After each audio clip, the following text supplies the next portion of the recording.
सर्व मित्रांना या नवीन ब्लॉगमध्ये आपलं स्वागत आहे।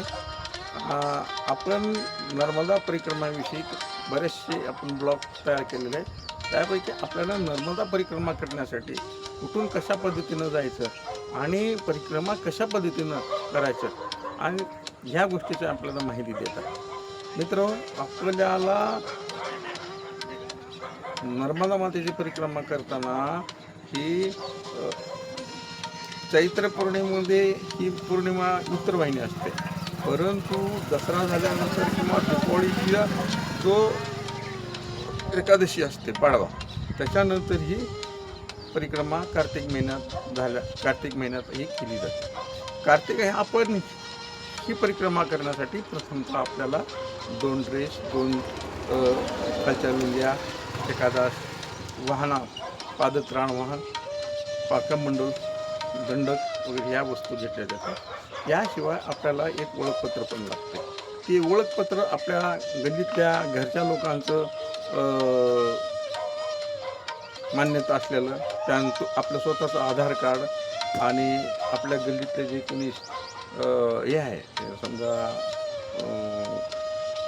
नगरसेवक आहे, तर त्या नगरसेवकाचं एक पत्र की ही व्यक्ती नर्मदा परिक्रमासाठी येत आहे, आपण यांना नर्मदा परिक्रमा करण्यास आमची काही हरकत नाही। त्याच्याखाली आपल्या भावंडाचे नाव किंवा बहिणीवाचे नाव, त्यांचे पूर्ण नावं लिहून खाली मोबाईल नंबर द्यायचा आणि मोबाईल नंबर लिहिल्यानंतर ही तो आपलं प्रमाणपत्र घेऊन आपण ज्यावेळेस नर्मदा परिक्रमा करण्यासाठी याच्यामध्ये येतो, आपण ओंकारेश्वरला येतो। तर ओंकारेश्वरला येण्यासाठी आपल्याला एकतर खंडव्याला या, खंडव्याहून आपल्याला 100-150 रुपयेमध्ये आपल्याला तिकीट भेटते।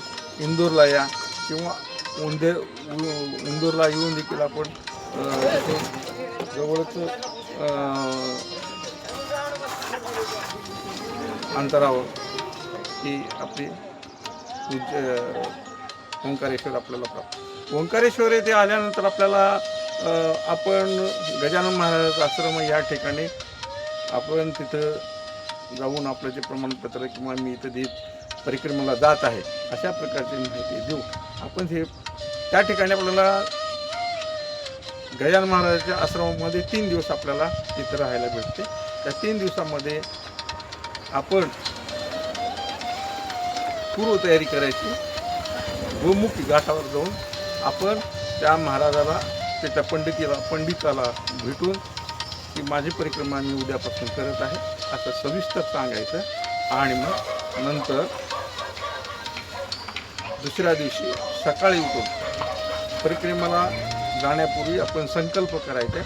महाराज किंवा पंडितजी जे कोणी असतील ते आपली पूर्णतः सुविधा करतात आणि ते मंत्रोक्त शास्त्रोक्त पद्धतीनं ही आपल्याला संकल्प देऊन आपण त्या ठिकाणी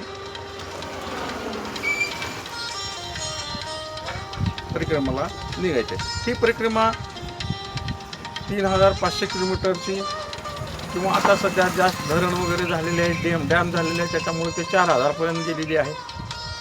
त्याच्यामुळं प्रवास दूरच आहे। हजारचा प्रवास आपण ओंकारेश्वरहून निघायचे, आपल्याला उत्तर तटावरून माईला केव्हाही आपल्या उजव्या हाताला ठेवायचं आहे, डाव्या हाताला ठेवायचं आहे आणि माईची आपण परिक्रमा करायची। तर ही 3500 किलोमीटरची परिक्रमा करीत असताना आपल्याला अनेक जंगल, अनेक खडतर वाट, खडतर पहाड अशा प्रकारचे संकट आपल्याला येतात। अनेक हिंस्र प्राणी देखील आपल्याला पाहायला भेटतील। उदाहरणार्थ वाघ आहेत, वनगाई आहेत, सर्प प्राणीमध्ये साप दिसतो, हिंदू दिसतो। सावधगिरीनं आपल्याला ही परिक्रमा करायची। ही परिक्रमा करीत असताना आपण कमीत कमी एकटं जरी असेल तर चालेल का, तर इथून एकटं गेल्यानंतर आपल्याला त्या ठिकाणी पुन्हा आपल्या महाराष्ट्रातले किंवा कुठल्याही राज्यातले परिक्रमावासी येतात आणि ते आपले या ठिकाणी त्यांच्यासोबत आपण परिक्रमा करू शकतो। पण शक्यतो एकटं असेल तरी आपल्याला चांगलं राहील, नसेल तरी आपण ही परिक्रमा दुसरे घरातला अजून एखादा दुसरा माणूस किंवा कुठला एखादा मित्र सोबत घेऊन ही परिक्रमा पूर्ण करायची आहे। आणि अशा प्रकारे संकल्प उचलून आपण उत्तर तटावर जे काही माईचे घाट आहेत किंवा ज्या ठिकाणी तपस्थली आहेत, त्या ठिकाणी तपस्या केलेले भाग आहेत, त्या ठिकाणी आपण दर्शन घ्यायचं, तिथलची ऊर्जा आपण प्राप्त करायची आणि ही ऊर्जा प्राप्त करून एकदम घाई करायचं नाही. एखाद्या व्यक्तीनं आपल्या समजा पुढे गेलेला आहे, आज त्यानं 25 किलोमीटर केला, 40 किलोमीटर असं नाही करायचं. आपल्याला मोजकेच 10 किलोमीटर होते ना, 10 किलोमीटर करायचं. पण त्या 10 किलोमीटरमध्ये जे काही तीर्थस्थान येतील त्याचं आपण दर्शन घ्यायचं. नर्मदे हर. आणि पुढील ब्लॉग पाहण्यासाठी आपण मला लाईक करा.